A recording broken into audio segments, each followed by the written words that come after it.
O Hora da Coruja já vai começar, mas antes eu tenho uma dica super especial para você que assiste o programa. Agora você pode sentir o gostinho de ser um convidado especial, enquanto curte o programa, a sua bebida favorita aí na sua casa. Essas são as famosas canecas do Hora da Coruja, que você pode comprar acessando o site 1984fotoprodutos.com.br. Eu já tenho a minha personalizada, você também pode ter a sua, com o seu nome. Então acesse já, tá esperando o quê? 1984fotoprodutos.com.br.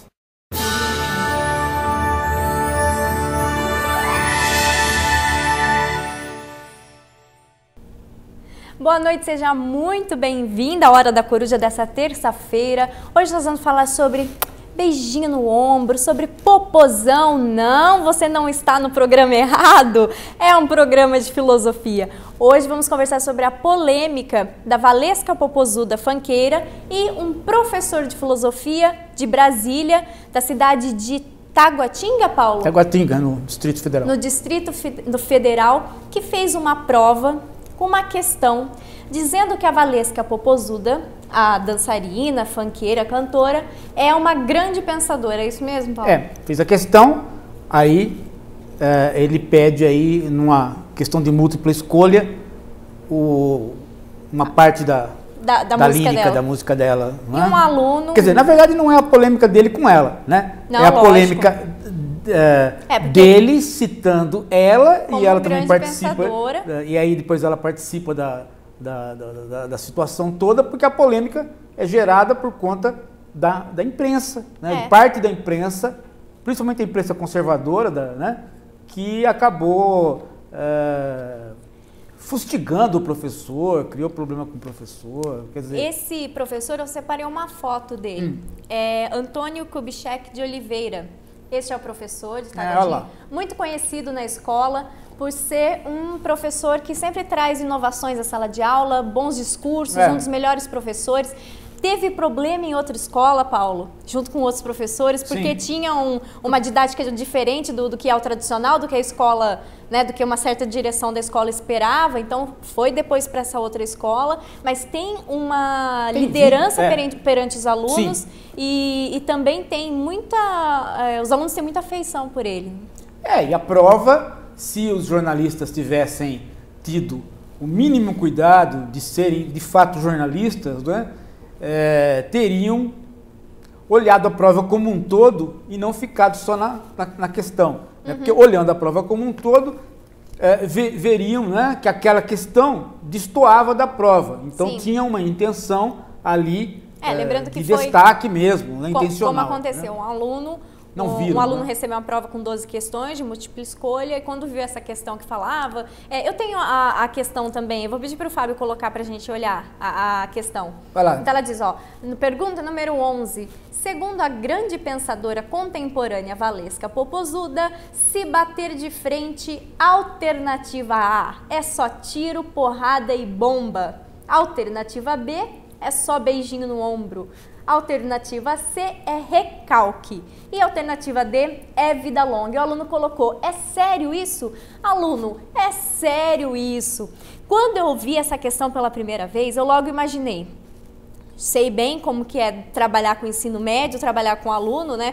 Esses alunos provavelmente não estão muito prestando atenção, eu pensei comigo, não estão prestando muita atenção na aula, só fica falando de funk, de coisas que estão acontecendo. Então, vamos ver se sabem pelo menos. Vamos ver se pelo menos eu chamo a atenção dos alunos, vamos ver o que acontece. Eu pensei nesse primeiro sentido, né? Mas depois eu comecei a ler as reportagens desse professor, as entrevistas dele nos diversos jornais brasileiros.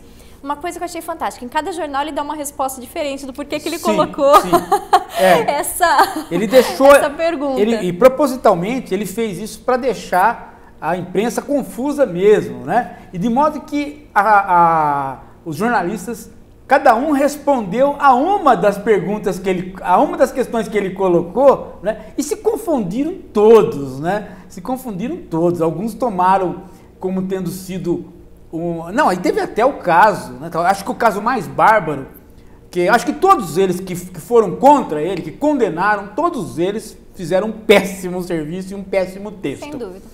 Agora, aqueles que extrapolaram a condenação dele para irem além, né, e condenarem propostas políticas, esses então deram com os burros na água. Acho que o mais cabeludo aí, a coisa mais esdrúxula que apareceu foi os artigos da revista Veja, né? E aí com destaque sensacional para uma pérola do jornalismo brasileiro que vai ser lembrada para todo sempre, né? Com uma coisa mais ridícula que eu já vi na minha vida, que foi o texto do Reinaldo Azevedo.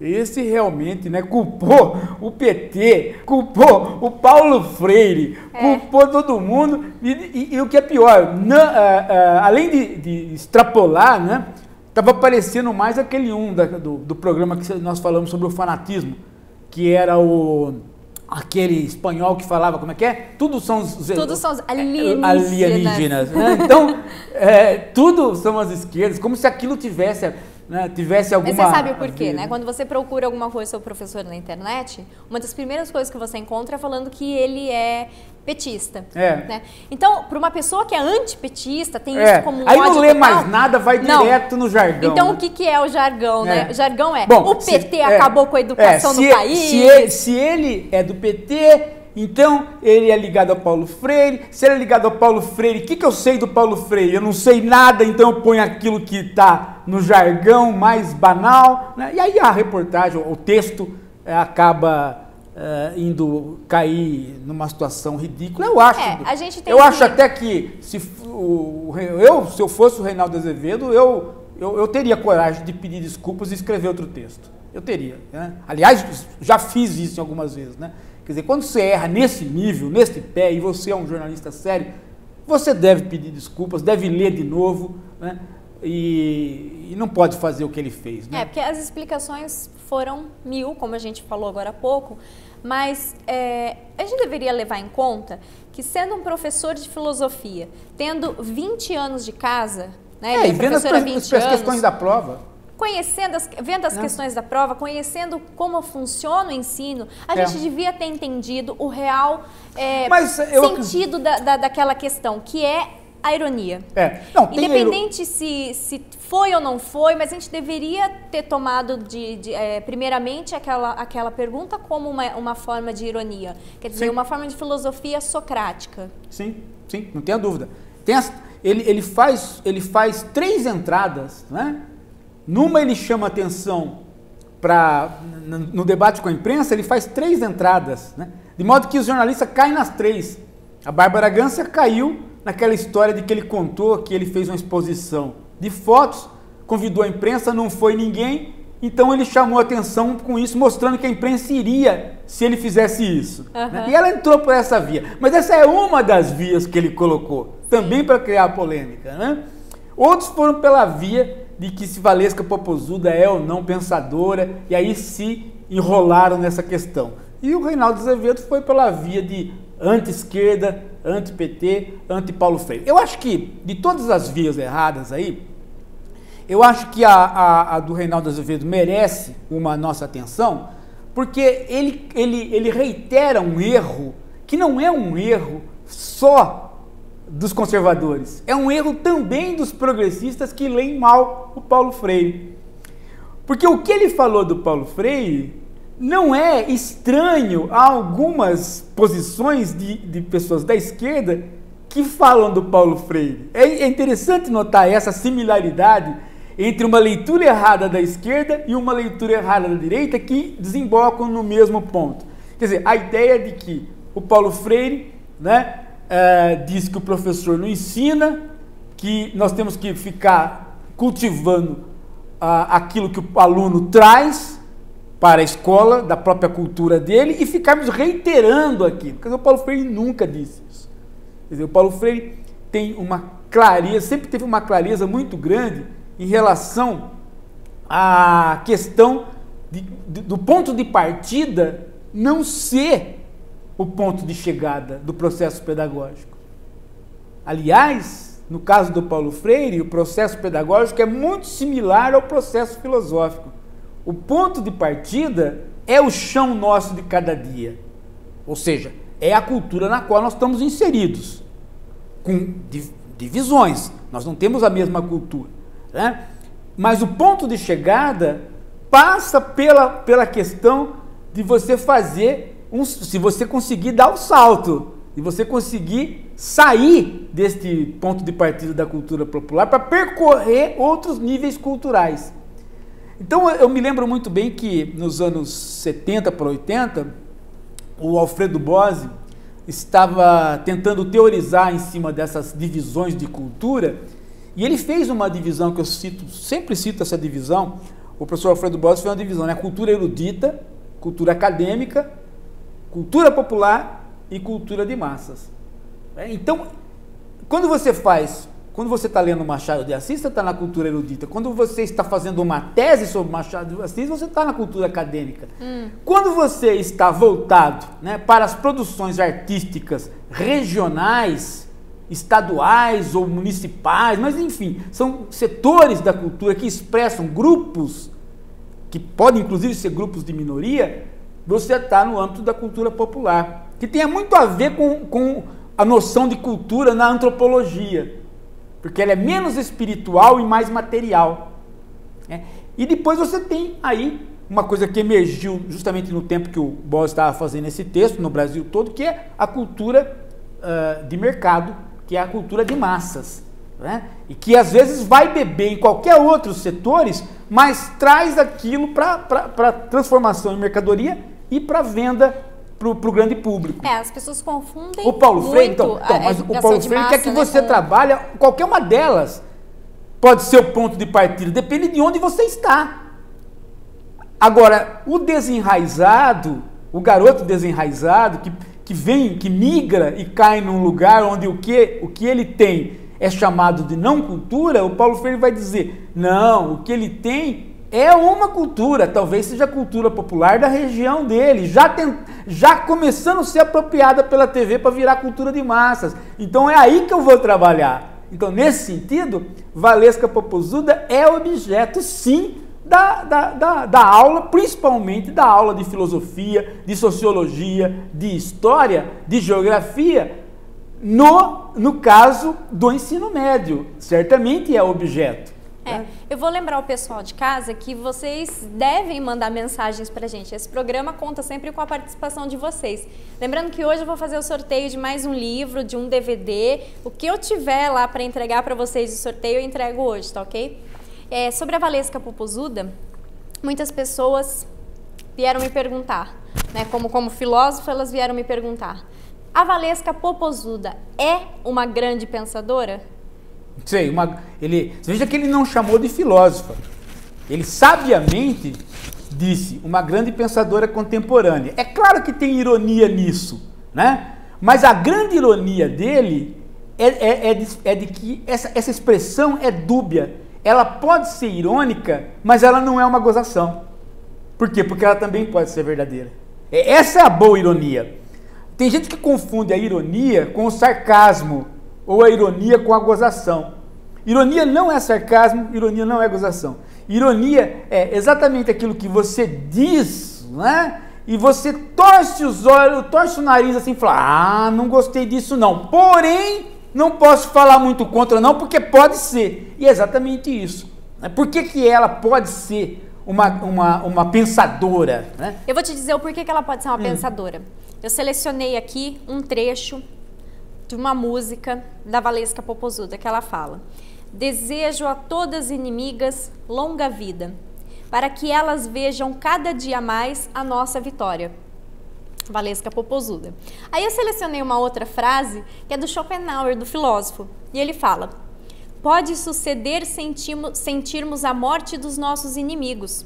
É quando vemos que nos fazem falta para serem testemunhas dos nossos brilhantes sucessos. Sim. É fantástico isso. Essa música é um sucesso na boca dela, mas ela não é uma música dela propriamente, né? São 3 outros compositores aí que fizeram a música O Beijinho no Ombro, né? Mas o Beijinho no Ombro, ele tem uma dupla pegada. Ele é, né, cultura popular no sentido mais amplo, e ela não como autora, mas como a representante da música, ou Sim. seja, né, ela faz exatamente o emergir dessa expressão popular. Então, nesse sentido, é pensadora sim, né? É aquela que faz com que a cultura popular se expresse pela boca dela. E ela faz corretamente isso. Por quê? Porque ela pega os dois lados da cultura popular. Ela pega o lado espiritual e ela pega o lado material. Em que sentido? O lado espiritual, ela pega através de expressar um sentimento que está na jogada hoje no Brasil e que nos anos 80 não estava. E que nos anos 90 também não estava. Que é a inveja, né? E por isso surgiu o funk ostentação. Quer dizer, ostentar, que há muito pouco tempo era uma coisa que não podia fazer, péssima, agora, né? É uma coisa que pode fazer e exatamente para colocar o outro no seu lugar. Mas não é o outro de outra classe social, é o outro da mesma classe social que não conseguiu ainda aquele tipo de sucesso. Então, está ligado com uma melhoria econômica do país? Está ligado isso? com a melhoria econômica do Brasil, está ligado com a diversificação da chamada classe média, né? Porque a classe média vai do cara que está ganhando pouco até o cara que está ganhando muito. A classe média nossa é medida por um termo muito amplo, uma expressão muito ampla, né? Então está ligado a esse confronto que nós não tínhamos e que aparece agora, nesses últimos 5 anos, por conta aí de uma melhoria econômica. Então tem aí, né, uma tentativa de quem está um pouquinho melhor se distanciar de quem está um pouquinho pior, né? Então isso é muito significativo que ela consiga mostrar, em termos de música, que isso está acontecendo no Brasil. Então é nesse sentido que é a cultura popular, no sentido espiritual. Agora, no sentido material, e a cultura popular tem que ter esses dois polos, né? Valesca, mostra uma expressão comportamental, uma expressão do corpo que vem coroar essa expressão espiritual, que é o quê?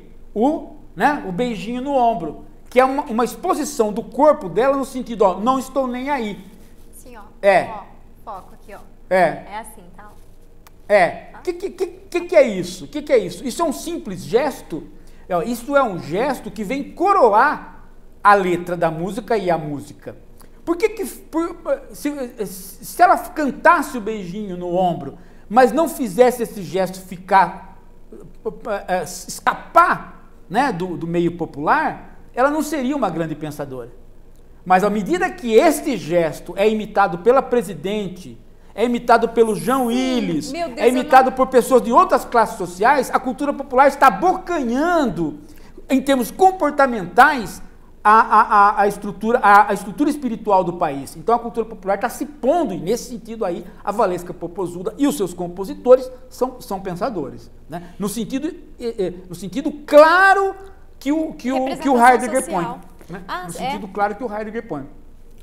Trouxe até o Heidegger aqui, que é um curso dos anos 20 e 30 do Heidegger, que é uma introdução à filosofia, onde ele vai dizer a seguinte coisa, né? Ele vai dizer, olha que interessante, ó.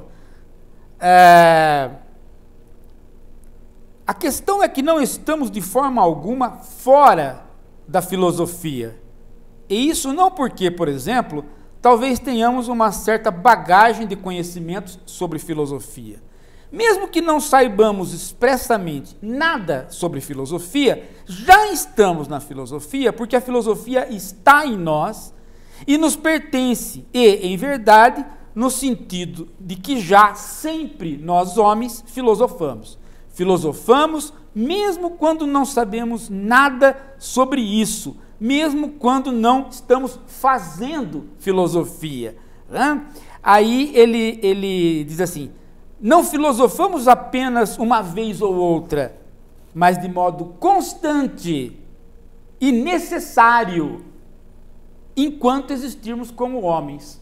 Aí logo em seguida ele fala assim, olha, ser homem já significa filosofar. Segundo sua essência, o ser aí, o homem, né, como tal, já se encontra na filosofia. E isso não de modo ocasional, mas de modo necessário sempre. Aí ele vai dizer a seguinte coisa, ó, como o ser homem tem, contudo, diversas possibilidades, múltiplos níveis e graus de lucidez. O homem pode encontrar-se de diversas maneiras na filosofia. É como se ele estivesse falando, olha, ele vai sempre filosofar em níveis diferentes, segundo aquelas 4 culturas do Boss. É como se ele estivesse fazendo isso. Né? E depois ele termina de um modo fantástico, olha só. De modo correspondente, a filosofia como tal pode permanecer velada ou manifestar-se no mito, na religião, na poesia, nas ciências, sem que seja reconhecida como filosofia, mas ela está lá. Então, quando você vê que até o mito, que é inicialmente o grande inimigo da filosofia, porque ele é o irracional, se até ele contém filosofia, por que a cultura popular não contém? Então, se o mito contém filosofia, aquele que fala o mito é também, de certo modo, um filósofo. Então, quem expressa a cultura popular neste grau de fazer com que outros setores recebam essa cultura popular e a imitem, então esse também, né, muito mais do que aquele que faz o mito, faz filosofia. Ele é um poeta popular, ali dentro tem filosofia, tanto tem que eu posso reconhecer, né, o quê? A expressão de setores sociais, né, em conflito, olhando esta poesia com olhos filosóficos. Então, a Valesca Popozuda, ela não precisa ser uma pensadora no sentido do Schopenhauer ou do Kant, mas ela é uma pensadora enquanto poeta, enquanto aquela que tem filosofia na música dela, né, porque reflete, não é uma musiquinha qualquer. Esse é o problema, né? Não é uma musiquinha porque qualquer. Quando se fala de funk, todo mundo espera que seja uma batidinha com um refrão que amanhã pode ser trocado. No ouvido, isso. Nesse caso dessa letra, não. Porque ela, quando nós, daqui a alguns anos, quando nós formos estudar Brasil, nós vamos falar, no Brasil, de 2005, 2006, 2007, até 2000, teve um crescimento aí e uma mudança social. Mas como isso aconteceu? Onde isso se refletiu na cultura? Aí o historiador, o filósofo vai dizer, olha as músicas do período, olha como elas, né, já mostravam esse confronto, a inveja social. A inveja social, Fran, é fundamental, porque com ela nasce a discussão filosófica. Primeiro porque nasce a discussão religiosa, Caim e Abel. Né? E segundo porque nasce a discussão filosófica no sentido de que Platão é aquele cara que vai construir a sociedade justa para não haver inveja. Né? E a discussão hoje do John Rawls com o Nozick é a sociedade em que medida nós podemos ter inveja?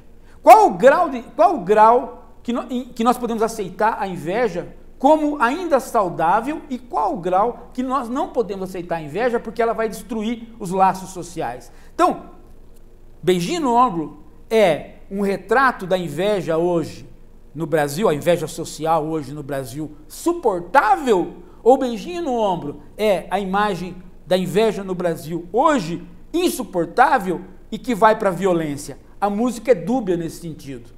Por quê? Ora, Beijinho no Ombro é o desdém, né? Então deixa para lá, eu tenho radar, a música fala, eu tenho o sensor para piriguete. Né? É interessante porque a piriguete falando da outra lá embaixo. Sim, né? E isso fica bem na boca da Valesca, né? Fica ótimo na boca dela. E isso é um dado, né?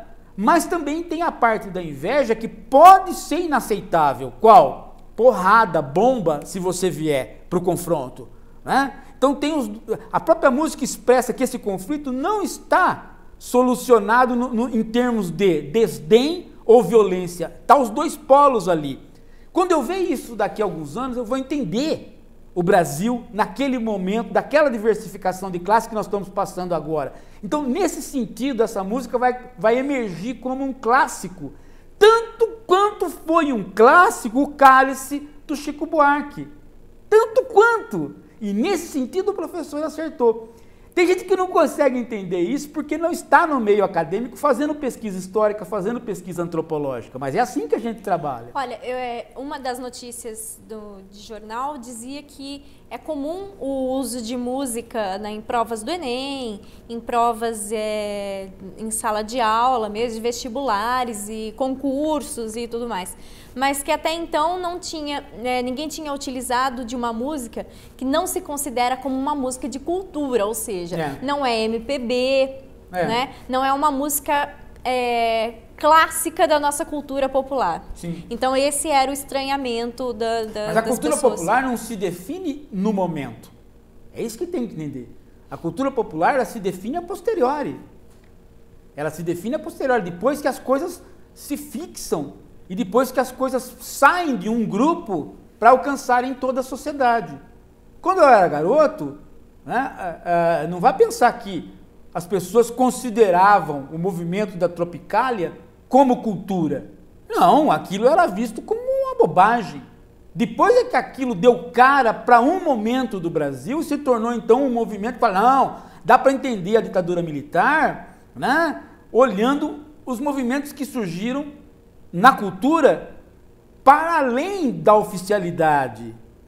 E aí então Tropicália passa a ser importante. Então não é no momento, não é no momento que poucas coisas são no momento.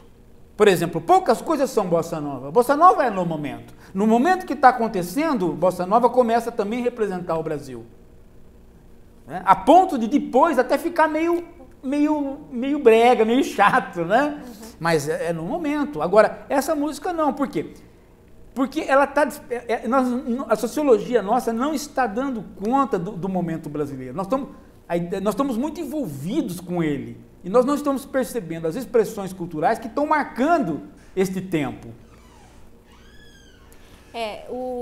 Eu gostei do texto da Márcia Tiburi, em que ela fala, não sobre essa questão entre professor e a Valesca Popozuda, mas ela fala sobre a figura da Valesca Popozuda aqui no Brasil. Então ela fala que a gente tem essa cultura do luxo, ou seja, o próprio videoclipe dela é uma representação de todo esse luxo, ou seja, tecidos muito brilhantes, tecidos finos de seda, um leão, um tigre, né, exposto no videoclipe, tudo que tem de mais rico que se possa imaginar. Porém, sendo colocado sob a Valesca Popozuda, aquilo se torna o ridículo. O luxo mostra pra gente como o luxo é o ridículo, o luxo é o dispensável, o luxo é o lixo. Sim. Então ela coloca como sendo uma crítica uma crítica ao capitalismo, uma crítica à cultura e essas coisas. Não, eu não gosto disso, não. Eu achei interessante. Eu não gosto dessa análise, não. Eu gosto porque você, quando fala que a Valesca Popozuda, ela é a piriguete falando da outra piriguete, eu entendo essa questão do luxo que a Márcia Tiburi fala nesse sentido. Não, mas eu acho que esse tipo de crítica cai no lugar comum, que é a crítica ao consumo, a crítica ao consumismo, é uma pegadinha única para resolver todos os problemas que eu já não aguento mais isso. Eu prefiro analisar a Valesca como uma coisa mais original do que simplesmente ser mais uma vez o elemento chavão. Crítica ao consumo, crítica ao consumismo. Não é por aí não. Não vou por aí não. Não prefiro a análise do que o professor deu para a coisa ou que ele encaminhou para a coisa, que eu acho que é mais válido. Você não tem perguntas? Tem perguntas? O César Marques faz uma pergunta para a gente sobre a questão de que muitas pessoas acabaram achando ruim que era uma prova de filosofia de múltipla escolha e não uma prova onde você põe o aluno a dissertar sobre o assunto. Sim. Não, mas isso não tem problema. Provas e testes e exames são diversos e ninguém sabe o que o professor está fazendo em sala de aula, como é que ele trabalhou a música, o que ele quer atingir naquela avaliação. Isso é uma questão didática do professor. Não acho que não é essa, isso aí não tem a ver com a discussão.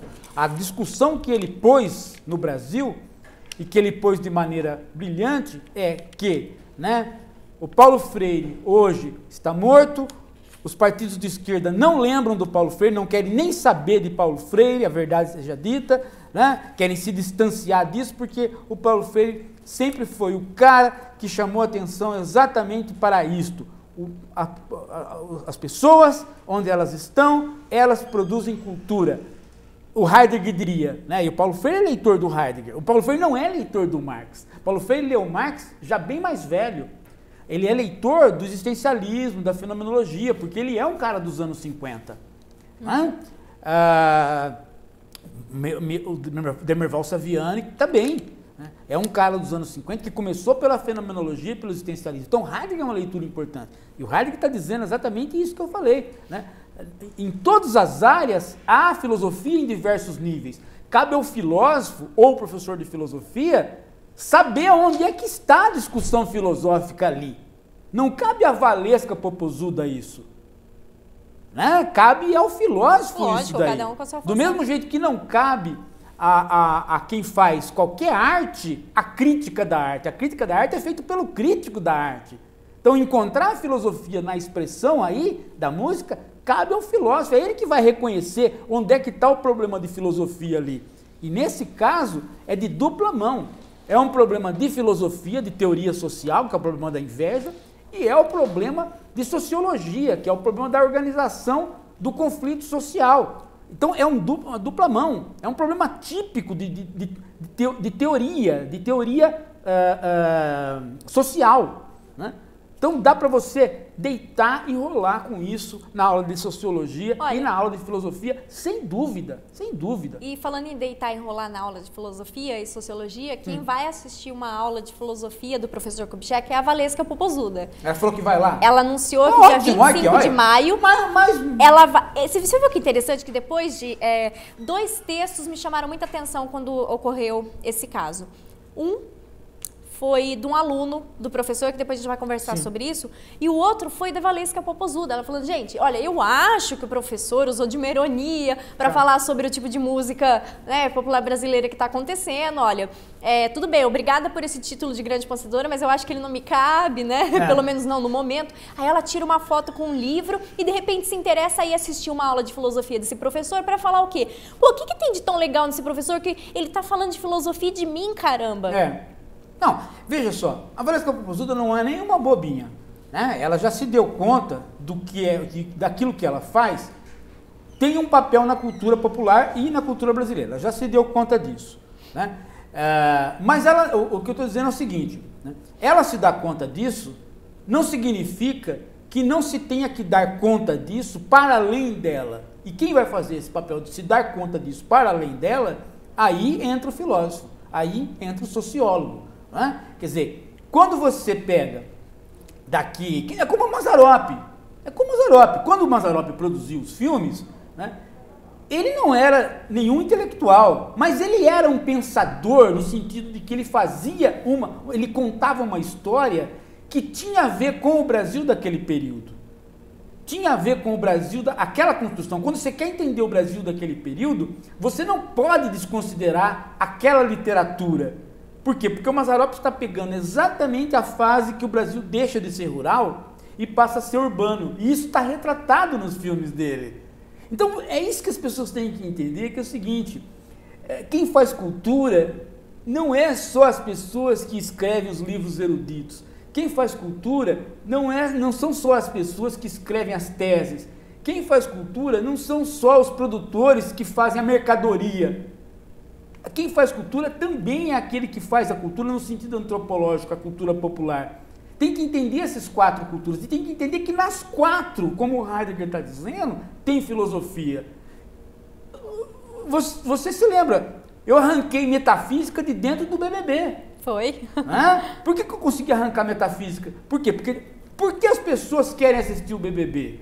Porque elas querem ver algo que elas acham que é a verdadeira vida. Onde? Na cama, no quarto. Elas acham que há a verdade no escondido. Né? Então, o que é isso se não uma discussão metafísica? A verdade não está no aparente, está no essencial que fica escondido. Isso é uma posição metafísica. O filósofo olha e reconhece. Assim, o BBB é uma banalidade, porém, nesta banalidade tem um interesse metafísico, ou seja, buscar a verdade naquilo que está escondido. Por isso eu fico tentando encontrar, e aí eu encontro nada. Né? E aí eu caio de novo num vazio, num niilismo. Essa discussão tem que ser feita pelo filósofo. Tá certo. Eu falei,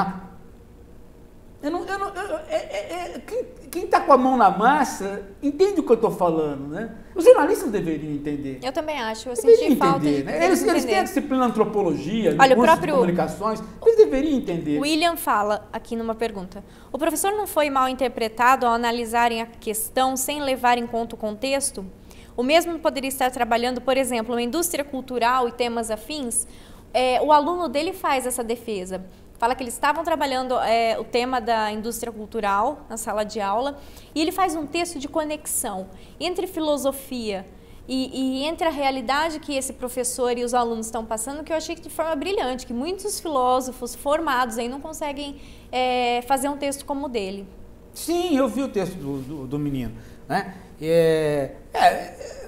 Ou seja, uma boa aula de filosofia que serviu muito para o menino. Eu fiquei contente. Fiquei contente não só por saber que existe um professor desse tipo lá em Brasília fazendo aula no ensino médio, mas fiquei contente também por quê? Porque ele conseguiu mostrar, né, que ele lá na escolinha dele, que não é uma universidade, que é um ensino médio, ele lá fazendo a aula de filosofia, ele consegue trazer a imprensa lá dentro, né? Sim. E ele consegue pôr de novo a discussão que o Paulo Freire colocava e que o Heidegger colocou. Então, esse cara, para mim, eu tiro o chapéu para ele. Eu tiro o chapéu, por quê? Porque tem algum professor de filosofia na universidade conseguindo fazer isso que ele fez? Não tem. Então, se ele, lá na escolinha dele, conseguiu fazer isso, que a universidade não consegue fazer, trazer esse debate, fazer com que nós aqui vamos fazer um programa, vamos fazer um programa do Hora da Coruja, com que tema? Com o tema que ele colocou. Pô, acabou. Ele simplesmente disse para a universidade, meu amigo, estou ensinando vocês a trabalhar, aprendam comigo, né? Ele não está ensinando o Reinaldo Azevedo, porque esse eu não acredito que vai aprender alguma coisa, mas ele está ensinando a universidade, ele está ensinando a nós a trabalhar. E nesse sentido ele é um vitorioso, ele tem que comemorar isso durante muitos anos, a gente tem que tirar o chapéu para esse cara, pô. O Manuel Pedro falou que está gostando do nosso tema, de conversar sobre isso, mas o Gabriel, o Bruno e o Pedro estão muito chateados, porque eles estão falando que isso não é cultura, que uma mulher que vai lá esfregar a bunda num palco não deve ser chamada nem de mulher e tudo mais. Essa é uma das questões que eu queria falar. Em uma das entrevistas o professor fala, teve todo esse rebuliço com relação a isso, porque a Valesca Popozuda é uma mulher, é popozuda, e eu falei sobre ela aqui. Por quê? Porque os brasileiros não consideram que as mulheres têm muito a dizer, podem dizer o que quiserem, podem ser pensadoras e mostrar a bunda. Não, o professor está certo com relação a isso? Não, Paulo? eu não vou por aí, não. Eu não vou por aí. Eu acho que eu vou pelo John Dewey. O John Dewey sempre dizia a seguinte coisa. Quando a filosofia e a cultura caem nas mãos, né? Quando a cultura começa a ser feita por aqueles que trabalham com as mãos, com o corpo, aqueles que trabalham só com o espírito vão tentar dizer que isso não é cultura. Só que eles se esquecem que a própria palavra cultura tem a ver com agricultura, com o cultivo, com o cultivar. Ser culto não é só eu cultivo o espírito, do mesmo jeito que eu cultivo a cenoura, a beterraba, né? A cultura tem esses dois lados, o lado material e o lado espiritual. A Valesca está fazendo em cultura popular exatamente o que é a cultura popular. Ela mostra uma expressão do corpo. Ela faz o quê? Ela faz aquilo que o Elvis fez. O que o Elvis fez? O Elvis fez o americano mexer os quadris. Isso marcou toda a América. O homem se transformou dali para diante. O homem não podia mexer os quadris lateralmente. Então, mas quem que era o Elvis para fazer isso? Ele era a Valesca Popozuda. Por quê? Porque ele era filho de caminhoneiro. Então ele vinha de um meio onde mexer os quadris, por incrível que pareça, era alguma coisa tranquila. Por quê? Porque ele não aprendeu a dançar na escola. Ele aprendeu a dança popular. A mistura, né, do movimento negro que entrou ali junto com o country. Então, esse cara é um pensador. Nesse sentido, né? Se ele fosse, como a gente diz a palavra gênio, tem que entender o pensador como a gente diz a palavra gênio. Fala assim, Pelé é um gênio, né? Do quê? De uma nova postura no futebol. Sim. Do novo comportamento no Ninguém futebol. está falando que a Valesca Popozuda vai tirar um título acadêmico, ser doutora em filosofia. Não, a palavra, a palavra sim. pensadora aí, porque veja, a palavra pensadora aí está no sinônimo de genialidade daquilo que ela está fazendo. Sim. Né? Então veja, ela não é uma Independente se você gosta de funk ou se você ela não gosta. Ela não é um gênio da dança clássica. Sim. Né? Mas ela é um gênio, digamos assim, do funk. E o funk, você gostando ou não, você vai ter que entendê-lo para entender esse setor do Brasil. Por que eu falo que não é uma questão puramente de mulher? É uma questão do trabalho manual. Por quê? Porque Valesca Popozuda está fazendo cultura popular com aquilo que a cultura popular tem que ser feita, que é a expressão espiritual, mas também a expressão material. Ela está fazendo com o corpo. Ela está fazendo com o corpo. E fazer com o corpo não pode, Fran. Entendeu? A filosofia ainda está presa à ideia de que nós somos anjos, que nós não temos corpo. Então não pode. Tudo que for feito com o corpo, independente se for homem ou mulher, não pode ser feito. Veja, vou dar só um exemplo para você, como o Brasil é elitista nesse setor. Quais os 3 melhores deputados que nós temos? Nós temos nós temos João Willis. Se destacou por quê? Por questões relativas ao corpo. Homossexualidade, né? Minorias, proteção das prostitutas, ok? O outro que se destacou, não na política, mas na vida pelo corpo, Romário, jogador, atleta, começou a fazer críticas à Copa do Mundo, então a questão do corpo. Então a questão do corpo está posta para esses grandes pensadores, esses novos pensadores, esses novos gênios. E eles estão produzindo cultura popular. E, ao mesmo tempo, alguns deles estão escapando da cultura popular e entrando por outros mecanismos. Porque o Romário já está começando o quê? A trabalhar no Congresso. O Congresso já está para além da cultura popular. A Valesca Popozuda, à medida que a Dilma faz uma propaganda imitando ela, né? Ela está escapando, ela está empurrando a cultura popular para a cultura popular tocar em setores que não são mais populares. Então, é entender o Brasil nisso. Agora, quem acha que estudar filosofia, que trabalhar com filosofia, é responder, né, o que é a vontade em Schopenhauer, essa pessoa, meu amigo, isso não é estudar filosofia. Isso é você estudar filosofia para você. Mas isso não é o professor de filosofia desenvolvendo o pensar filosófico. Tem esses dois momentos quando a gente está aprendendo filosofia. Tem esses dois momentos. Não só outros também. Não adianta você cobrar. Não adianta você cobrar do aluno, né, o que é a vontade no Schopenhauer, se depois que ele explicar o que é a vontade no Schopenhauer, ele não souber o que é a vontade no mundo.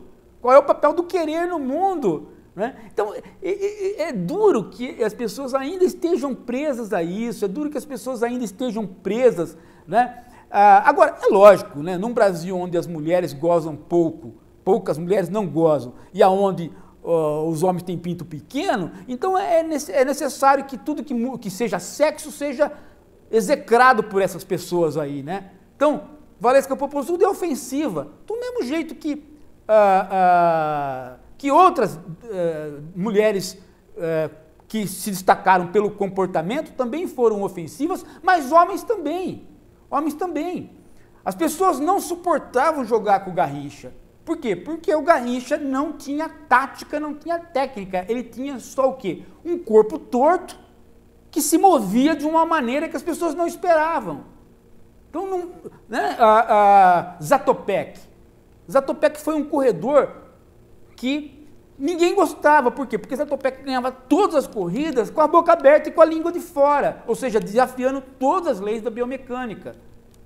As pessoas que trabalham com o corpo sempre vão ofender aquelas que têm o corpo defeituoso, ou seja, não os aleijados, mas os aleijados mentais que acabaram aleijando o seu próprio corpo. As pessoas que não podem deixar o corpo funcionar. E esse é o nosso grande problema, né, da nossa... fazer aquilo que o Sócrates fazia, fazer com que a filosofia desça dos céus para a terra. Para descer dos céus para a terra, ela tem que adquirir corpo, as pessoas têm que ser inteiras. Uhum. Quando o professor Kubitschek fala que ele fez uma exposição de fotos e chamou a imprensa e ninguém foi, e agora com essa questão ele conseguiu chamar atenção, ele não está falando de certa forma, Paulo, que ninguém mais dá atenção para a educação no país? Sim, sim. A Bárbara Gans teve a Bárbara coragem de falar que ele, professor, não entendeu a imprensa. Ela que não entendeu a imprensa, por quê? Porque a hora que ele pôs na jogada o que ele tinha que pôr, a imprensa foi. Então é ele que sabe, nossa, meu Deus do céu, eu não sei como que as pessoas não perceberam o quanto que esse rapaz, sozinho na escola, canalizou todas as atenções para aquilo que ele queria, ressuscitando aí uma pedagogia do Paulo Freire que ninguém estava achando que alguém ainda estava fazendo, né? E ressuscitando um Heidegger que está dizendo exatamente isso, onde tem filosofia. É tão bom isso, mas as pessoas não gostam quando acontece uma coisa boa, né? Elas não gostam, elas querem que vá tudo mal. Então, quando um cara que ganha R$9 a hora a aula consegue fazer com que as coisas funcionem, elas ficam com raiva dele, porque é para não funcionar, né? Nesse sentido, o César Marques faz uma segunda pergunta, já conversei sobre uma. Ele fala se também essa questão não teria sido mais interessante se os jornalistas tivessem se preocupado menos com a questão da Popozuda ter sido chamada de pensadora e se preocupado mais com a reação violenta e moralistoide que muitos internautas tiveram contra o professor ao tomarem o conhecimento superficial, ele coloca dessa notícia. Mas a reação dos internautas faz parte do contexto da própria lírica, da própria música. Por quê? Porque a disputa entre a Piriguete, que está no camarote, e a Piriguete que está lá embaixo, né, a que está no camarote, a que está falando, ela não se identifica como Piriguete. Mas ao dizer que ela tem um sensor para a Piriguete, e que ela identifica a outra como Piriguete, é porque ela é Piriguete também. Então a disputa, essa disputa, que é uma disputa de setor social, essa disputa que ela atingiu de tal modo as mesmas pessoas na internet, as pessoas que estão também nessa disputa. Porque as pessoas que estão hoje na internet são exatamente as pessoas que estão na internet por passarem por esse progresso econômico desses últimos anos. Senão não estavam. E se fosse só as pessoas com cultura erudita e acadêmica que estivessem na internet, esse debate não apareceria, estaria se discutindo outra coisa. Então, esse como público foi no começo da internet, esse né? público da internet é o público que a música está retratando. É o pessoal que está disputando invejinha com invejinha. Isso é tão evidente hoje na internet que quando você faz uma crítica, a primeira coisa que o outro de lá fala é: você está com inveja. Isso não existia.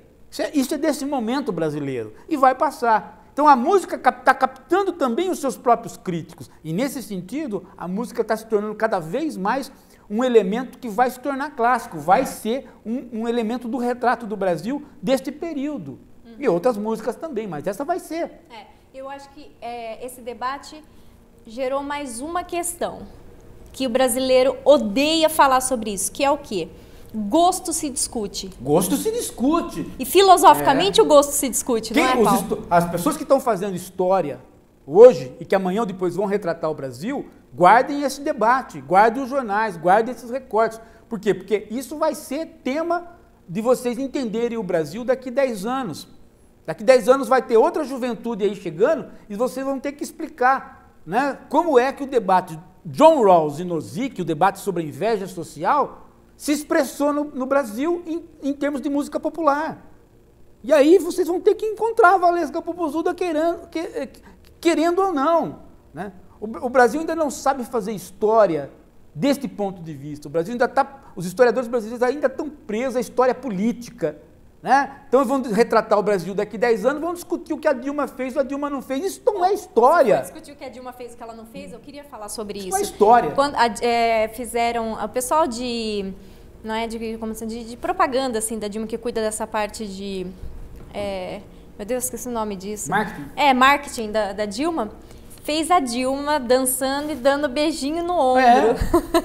Pronto, acabou. Porque é uma tentativa de fazer o quê com a Dilma? O Lula é uma figura carismática, né? O Lula é aquela pessoa que atingia o mais pobre até o mais rico, ele conseguia transitar em todas as classes sociais aqui no nosso país. A Dilma não é essa figura. A Dilma não tem essa comunicação e ela não é essa figura. A Dilma é conhecida como uma mulher mais dura, né? Que tem um jeito diferente de falar, que não agrada. Se você colocar um bebezinho na frente da Dilma, ele vai chorar. É o tipo de coisa que minha avó diria isso, né? Então, vem o marketing da Dilma e fala assim, como a gente populariza a imagem da presidente? Muito simples. O que está sendo na jogada? O que está se discutindo no Brasil? O que está se colocando para os jovens e para as pessoas popularmente, para a grande massa? E também o que os ricos estão discutindo sobre a massa. Olha, a massa anda escutando funk. O funk é o momento. Então, vamos colocar a Dilma dançando e mandando um beijinho. O interessante é que esse professor captou esse momento de uma maneira muito interessante no seguinte sentido. Em geral, as classes mais pobres, elas seguem o padrão das mais ricas. Então, elas imitam as mais ricas. Essa disputa no meio das classes mais pobres, que é a disputa sobre quem pode invejar o outro, né? E que aparece aí entre duas piriguetes, essa disputa, pela primeira vez, aquilo que nasce no campo, pela primeira vez não, mas nesse momento é significativo que isso que nasce no campo popular esteja sendo imitado pelos setores mais acima. Então, muitos dos comportamentos dos funkeiros estão sendo imitados por gente escolarizada, muito mais do que os próprios funkeiros, e está sendo imitado até por gente do governo. Então mostra como que o Brasil está se forçadamente se democratizando. É um debate passageiro esse da inveja? Mas do ponto de vista da filosofia política ele não é. Porque do ponto de vista da filosofia política, toda teoria política é construída em termos do quê? Qual sociedade onde a inveja social sobrevive sem que ela destrua a sociedade? Essa é a discussão que está no Platão, essa discussão que está no Nozick, que está no John Rawls. E ela aparece na música. Agora, se eu não tenho a leitura do Heidegger, se eu não tenho a leitura do Paulo Freire, eu não sei entrar lá e captar isso. Isso passa por mim. Tá? Vamos supor que não existisse o professor de filosofia. O historiador daqui 20 anos, ele ia olhar para essa música e falar, pô, tem a ver, capta um momento do Brasil. Mas daqui a 20 anos, quando o historiador olhar para o Brasil, ele vai falar assim, tem a ver, e tanto tinha a ver, que isso foi pensado pelo professor de filosofia fulano de tal e tal. Muda tudo. Tem mais uma questão, tudo. Paulo. É difícil, eu acho que teve todo esse rebuliço. É a consciência da nação funcionando. Sim, eu acho que teve todo esse rebuliço na internet, das pessoas julgando o professor e tudo mais, porque as pessoas não têm um contato com o jovem. Né? Então, por exemplo, eu nunca tinha escutado. Jornalista, pelo amor de Deus. Eu realmente não tinha escutado. De nada que está acontecendo. Mas eu não tinha escutado música da Valesca Popozuda até agora, né? Por quê? Porque não faz parte ali com quem eu estou vivendo, não tenho filho, não tenho primo nessa idade e tudo mais. Fran, eu vou lembrar de uma coisa para você. Vou lembrar de um jornalista que já esteve aqui com a gente, que é nosso amigo e excelente jornalista, o Marcelo Coelho. Marcelo Coelho deixou passar todos os Mamonas, e nunca escreveu sobre os Mamonas. Quando os Mamonas morreram, ele foi escutar. E aí ele escreveu. E ele escreveu arrependido de não ter escutado antes. Tá? Então você veja como muitas vezes um bom jornalista deixa passar as coisas porque o mundo dele não é o mundo popular. Mas o que eu quero dizer, por que tem sentido essa pergunta ali do professor? Porque ele está vivendo com esses jovens. Essa música tem muito a ver com os Mamonas. Nossa, tem muito a ver. Você falou isso pra mim no muito a ver, tem muito a ver. Entender. Né? Porque os Mamonas também, o Mamonas também é um momento da periferia. É um momento que a periferia começa a aprender as suas primeiras palavras em inglês e começa a mesclar. É uma saída, né? É um momento onde a Dona Irã Barbosa está desaparecendo e começa a emergir uma outra periferia meio italianada, né? mas meio caipira. Então os Mamonas captam isso daí, sabe? Captam muito bem esse negócio, né? Do fim do trem das 11 para a entrada da Brasília Amarela, né? E representa os anos 90. E representa muito bem essa transição. Totalmente. Né? Do trem das 11 para Brasília Amarela, é muito bem representada a periferia de São Paulo. Agora, a Valesca representa a periferia de São Paulo, representa a periferia do Rio também. representa do Brasil. É interessante como como ele está entrando. Ele está mostrando. Mas o que eu queria dizer para você, Paulo... Ele tem essa briga interna. Tem. Qual a grande... Pô, veja, esse livro meu que saiu agora, o Filosofia como Crítica da Cultura, tem um artigo sobre piriguete, que eu fiz para um programa de televisão que já faz 2 anos que foi no ar, né, da Rede Record. Quando a gente estava discutindo sobre o que é a piriguete. O que é a piriguete. Agora a piriguete já aparece como o elemento central da briga Caim e Abel, da briga da inveja, né? A gente pensava, esse termo vai desaparecer. Não desapareceu e está na briga central. Eu quis dizer isso para você é sobre o funk, que o professor tem essa cultura, esse conhecimento, porque ele está convivendo com os jovens, é para a gente abrir um pouco o olho também, Paulo, e tentar saber o que está acontecendo no país. Não ficar fechado naquela bolha onde a gente vive, entendeu? E tentar saber o que o jovem está escutando, por que ele está escutando isso, será que tem alguma coisa de interessante nisso? E só enquanto você é professor e trabalha com jovens o tempo todo que você tem essa possibilidade de trabalhar de conhecer outras coisas. Agora, é bom, é ruim, eu vou gostar, eu não vou. Isso é o de menos, isso é outra coisa, isso não me interessa. Mas é um bom exercício filosófico fazer essa procura. O Wilton quer saber se tudo isso, no fundo, é um preconceito em relação à Valesca, visto que se fosse um Caetano Veloso, estava tudo certo? Depende. Na época que o Caetano Veloso apareceu, ele sofreu também a mesma resistência. Por quê? Porque Caetano Veloso era andrógeno. Ninguém sabia se o Caetano Veloso era homem ou era mulher. Ele era um cara magro, com cabelo enorme e que ficava de tanguinha na praia, né? E cantava diferente. Também sofreu a mesma resistência. Chico Buarque também sofreu a mesma resistência. O problema é que essas pessoas, elas entraram no mundo da música pela cultura erudita. Elas já entraram pela cultura erudita e elas foram para a chamada MPB, música popular brasileira. Então o popular nesse momento teve uma outra conotação. Sim. Era o confronto com a Bossa Nova, era uma saída da Bossa Nova e um confronto com a Bossa Nova. Agora não se trata disso. Né? Agora não se trata disso, agora se trata de um outro elemento que está na jogada. Agora se trata da substituição dos Mamonas. O que ficou na periferia? Não é mais a Dona Irã, não é mais os Mamonas, não é mais o Falcão. É outro momento da periferia, mas é uma periferia que tem agora dinheiro, que está andando de carro, que está na internet, que tem TV. É uma periferia diferente. E é uma periferia que está vendo uma outra teologia entrar. Até então a teologia católica falava para ser humilde. A teologia da ostentação diz que você não precisa ser humilde, então o funk da ostentação entra nesse circuito. Se você não tem olhos para isso, você não é filósofo. Não adianta, você não vai ser. Você vai ser o quê? Jornalista desinformado. Muito bom. Você viu, vocês sempre aprendem muito aqui com a Hora da Coruja, não é mesmo, gente? Então eu quero agradecer as centenas de perguntas que eu recebi hoje. Eu não consegui ler todas. Hoje foi um estouro aqui de perguntas. Pessoas comentando sobre a Valesca Popozuda. O livro é o... Introdução à Filosofia do Heidegger. Muito bom. E o Filosofia como Crítica da Cultura, que é o novo livro do Paulo, você também encontra ou com a pessoa de confiança que você tem para comprar o livro, ou então em qualquer editora, por site. Hoje com a internet é muito fácil você adquirir o livro, né? Escreva sempre esse debate. Exatamente esse debate sobre crítica da cultura. Lá no Rio, que eu não conheço, fazendo o trabalho, né? E eu fazendo aqui. São trabalhos que tem que estar com sintonia. Sim. Né? Que é a crítica da cultura. Jogar a filosofia para olhar a nossa cultura nos seus diversos níveis. Tá bom. Né?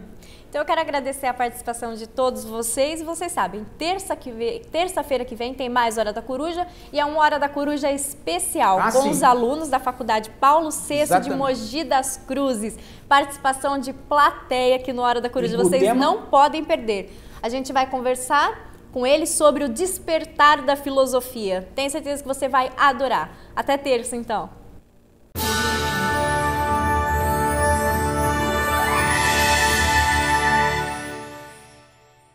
Eu tenho uma dica super especial para você que assiste o programa.